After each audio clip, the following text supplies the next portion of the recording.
miracle plane ever return? A jet so fast, so advanced, it outran not just other aircraft, but time itself. While today's airliners like the Boeing 787 and Airbus A350 focus on silence, comfort, and efficiency, they cruise at around 900 kilometers per hour. But over 50 years ago, there was a machine that shattered that limit, slicing through the sky at more than twice the speed of sound. It didn't just connect cities, it connected eras. That plane was the Concorde. Born from a bold partnership between Britain and France, the Concorde was aviation's moonshot. In the late 1960s, engineers dared to imagine the impossible, a passenger jet that could travel faster than sound. The result was a masterpiece of design. Razor-thin wings, a pointed nose that tilted down for landing, and engines so powerful they glowed white-hot. It cruised at 60,000 feet, twice as high as other jets, where passengers could see the curvature of Earth and the darkness of space above. Flying Concorde wasn't just fast, it was otherworldly. The cabin was small and narrow, but nobody cared. Passengers felt like pioneers, witnessing the future unfold around them. To fly on Concorde was to belong to an elite club.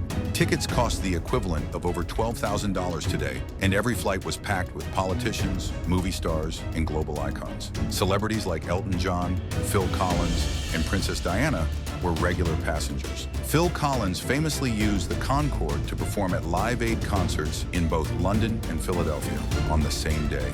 Imagine that, breakfast in Europe, dinner in America, and you arrive before the sun sets. It wasn't just transportation, it was time travel wrapped in polished titanium.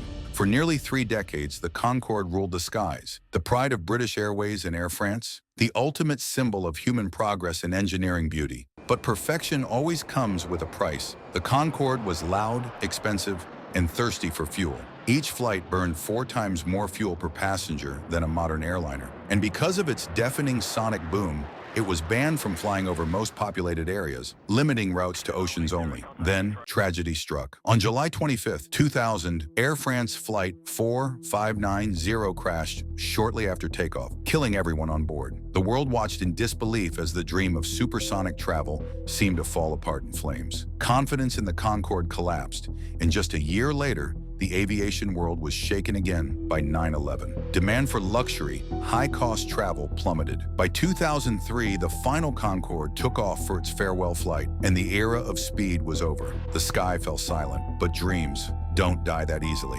Even 2 decades later, engineers and dreamers are still chasing the ghost of Concorde, determined to make supersonic travel possible again. This time, the goal isn't luxury, it's sustainability and innovation. Companies like Boom Supersonic are developing the Overture, a new jet designed to fly at Mach 1.7 using 100% sustainable aviation fuel. NASA, in partnership with Lockheed Martin, is testing the X-59, a quiet supersonic jet built to reduce the shockwave to something softer than a car door closing. If it works, it could make supersonic travel over land legal for the first time in history. And they're not alone. Dozens of startups and aerospace labs are rethinking the concept entirely, exploring hydrogen engines, carbon-neutral operations, and futuristic wing designs. It's no longer about breaking records, it's about reshaping the way the world moves. So will the miracle plane return? Maybe not the same silver arrow that once chased the sunrise, but something new born from its legacy. A jet that combines speed, silence, and sustainability. A machine that once again makes the impossible seem ordinary. The Concorde proved that humanity could touch the edge of the impossible and live to tell the story. It inspired generations of engineers, aviators, and dreamers. And maybe soon, when you look up at the sky, you'll see a white streak slicing through the clouds at twice the speed of sound, and you'll know the miracle has returned.